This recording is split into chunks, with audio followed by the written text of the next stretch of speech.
नंदा देवी राजजात यात्रा, जो दुनिया की सबसे बड़ी पैदल यात्रा है, इसे हिमालय का महाकुंभ भी कहा जाता है। यह यात्रा देवी नंदा के सम्मान में आयोजित की जाती है, जिन्हें उत्तराखंड के कुमाऊं और गढ़वाल क्षेत्रों की कुलदेवी माना जाता है। यह यात्रा हर 12 वर्षों में आयोजित होती है और हिमालय की सुंदर पहाड़ियों से होकर गुजरती है। यात्रा चमोली के नौटी गांव से शुरू होकर लगभग 280 किलोमीटर की दूरी तय करती है। यह पहाड़ी और कठिन मार्ग बेदनी, बुग्याल, रूपकुंड झील और होमकुंड जैसे पवित्र स्थानों से होकर गुजरता है। यात्रा के अंतिम चरण में भक्त देवी को विदाई देते हैं। कहानी के अनुसार नंदा देवी एक राजकुमारी थी जो भगवान शिव से विवाहित थी। विवाह के बाद हर साल उन्हें कैलाश पर्वत लौटने के लिए विदा किया जाता था। यात्रा के मार्ग में रूपकुंड झील पड़ती है, जिसे कंकालों की झील भी कहा जाता है। एक कथा के अनुसार किसी राजा ने देवी की आज्ञा की अवहेलना करते हुए इस झील को अपवित्र कर दिया था। देवी के प्रकोप से वहां मौजूद सभी लोग मारे गए और उनके कंकाल झील में रह गए। इस यात्रा की अगुवाही एक 4 सिंग वाला भेड़ करता है, जो हर 12 साल में जन्म लेता है, जिसे 14 सिंह या खड़ू भी कहते हैं। इसे माता का रथ कहा जाता है। यात्रा पूरी करने के बाद इसे कैलाश पर्वत की तरफ छोड़ दिया जाता है, जहाँ यह रहस्यमय तरीके से गायब हो जाता है। कहा जाता है कि ये भेड़ कैलाश पर्वत चले जाता है। देवी नंदा ने अपने भक्तों से वादा किया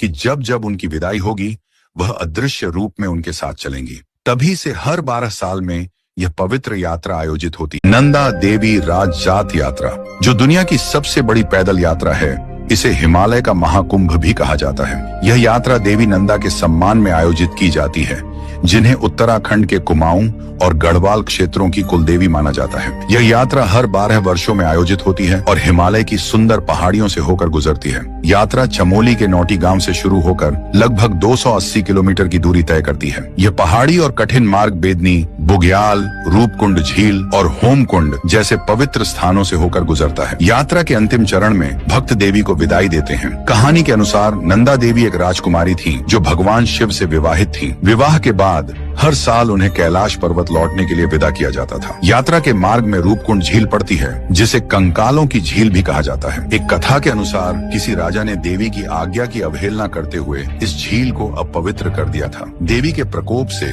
वहां मौजूद सभी लोग मारे गए और उनके कंकाल झील में रह गए। इस यात्रा की अगुवाही एक 4 सिंग वाला भेड़ करता है, जो हर 12 साल में जन्म लेता है, जिसे 14 सिंह या खड़ू भी कहते हैं। इसे माता का रथ कहा जाता है। यात्रा पूरी करने के बाद इसे कैलाश पर्वत की तरफ छोड़ दिया जाता है, जहाँ यह रहस्यमय तरीके से गायब हो जाता है। कहा जाता है कि ये भेड़ कैलाश पर्वत चले जाता है। देवी नंदा ने अपने भक्तों से वादा किया कि जब जब उनकी विदाई होगी, वह अदृश्य रूप में उनके साथ चलेंगी। तभी से हर 12 साल में यह पवित्र यात्रा आयोजित होती है।